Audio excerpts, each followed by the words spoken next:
Je proclame solennellement, en ce jour béni du 7 août 1960, l'indépendance de la Côte d'Ivoire.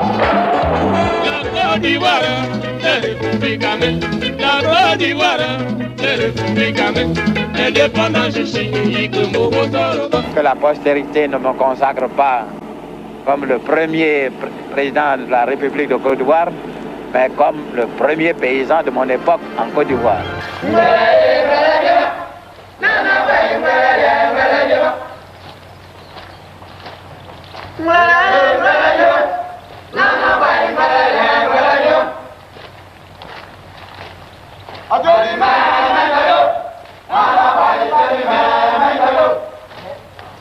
Avez-vous fait part de vos appréciations sur la situation dans le Proche-Orient?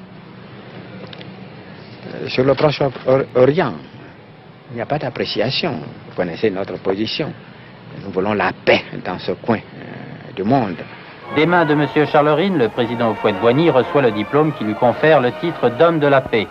Une distinction qui est décernée pour la première fois dans le monde et qui constitue un hommage universel au rôle éminent de notre président au service du peuple ivoirien, de l'Afrique et de l'humanité tout entière.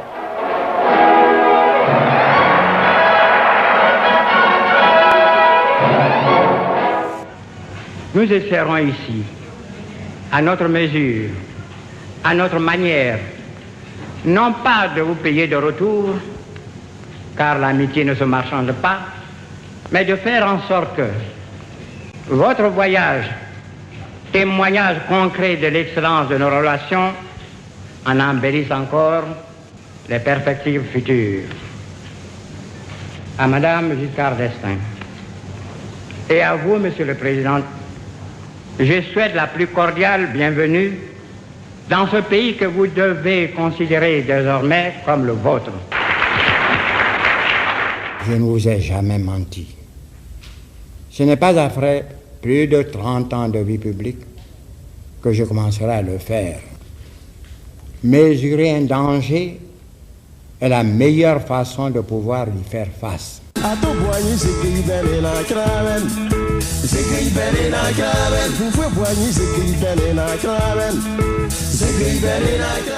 Je continue à me battre pour faire comprendre à nos partenaires européens que la lutte finale, si lutte doit être finale, ce ne serait pas avec des fusils.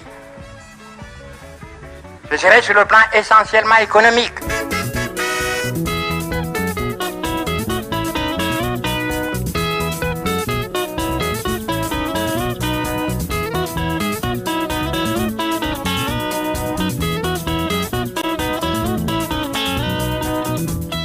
Monsieur le Président, au moment où vous venez d'accomplir votre devoir civique, pourrait-on vous demander de profiter de cette occasion pour lancer un appel à toutes celles et à tous ceux qui viennent d'accomplir cet acte solennel comme vous et à travers eux à toute la Côte d'Ivoire?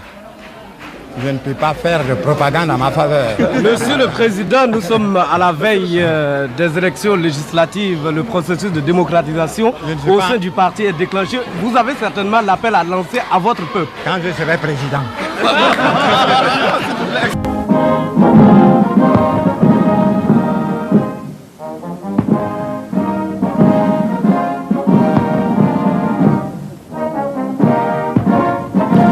Dans son compte rendu de ce mercredi matin 8 juin, le Washington Post se dit très impressionné par la merveilleuse tenue rouge de la première dame de Côte d'Ivoire, Madame Marie-Thérèse Houphouët-Boigny, au cours du dîner de mardi soir.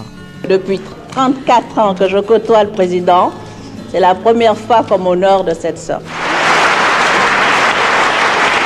Grâce à vous, j'ai l'impression de revenir au premier jour de mon mariage.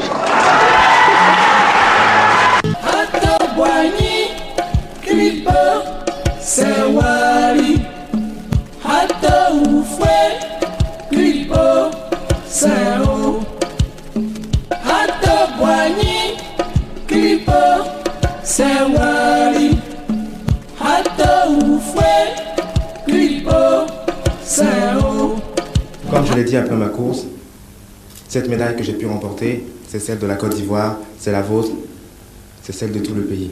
Je voudrais donc aujourd'hui pouvoir vous la remettre. Monsieur le Président de la République tient à remettre ici même 20 millions de francs CFA. Actuellement, nous n'avons que de potentialités et dans tous les domaines matériels, humains. Mais demain, nous serons la réalité. Cette réalité, c'est vous, les jeunes scientifiques et techniciens. Cette réalité, c'est vous qui la bâtirez.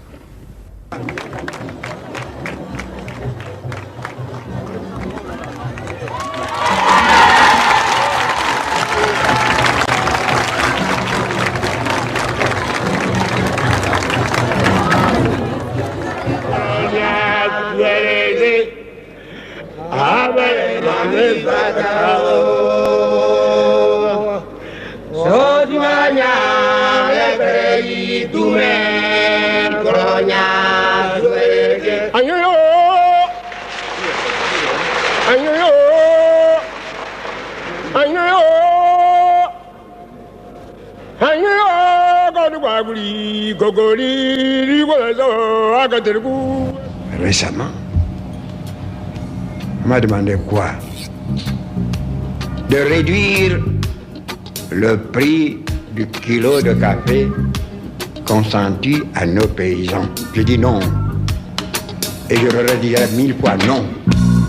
Il s'est saigné à blanc pour nous, ces petits-enfants.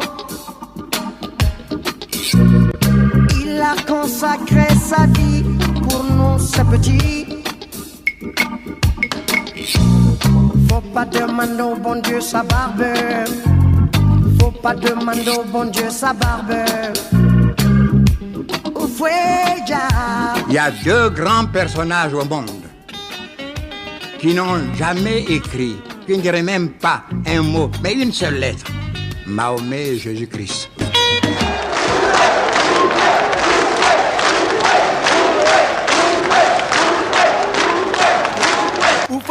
Il y a éléphanto.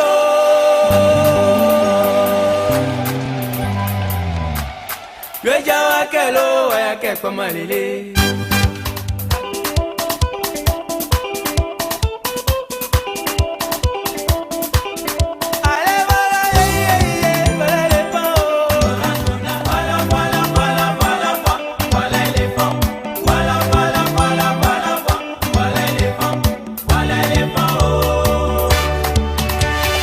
On vient juste pour remettre la coupe à son capitaine, son grand capitaine, son Excellence, le Président de la République.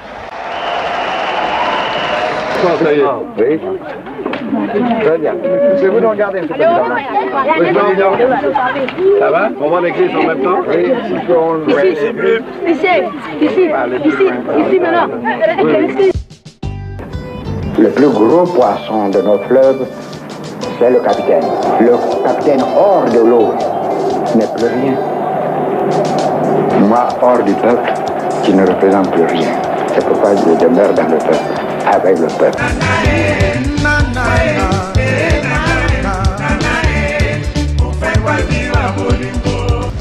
Pour revenir à l'Afrique du Sud, s'il vous plaît. J'en arrive. Voilà. J'arrive à l'Afrique du Sud. Vous savez bien que nous avions préconisé depuis longtemps le dialogue avec l'Afrique du Sud. On ne nous a pas compris. Tant que nous serons sur la terre des hommes, il y aura des conflits. Il n'y a pas trois voies pour résoudre ces conflits, mais deux. Ou le recours à la force, ou le recours au dialogue. Nous avons choisi le dialogue. President Hufeibony is now 86 and has become perhaps the elder statesman of Africa. And it is therefore our wish to come and pay respects to him and also to thank him for the assistance that he has given to our people.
Mes très chers enfants et petits-enfants,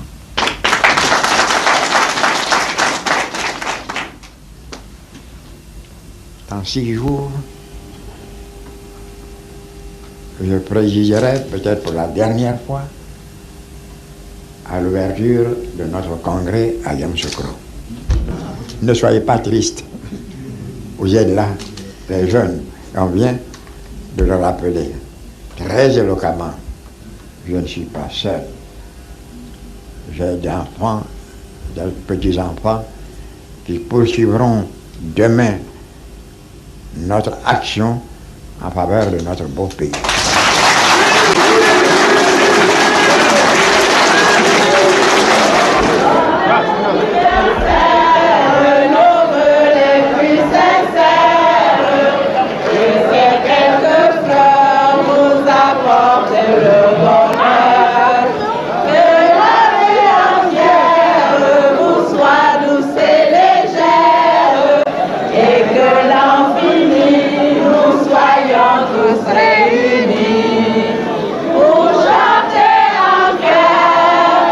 God.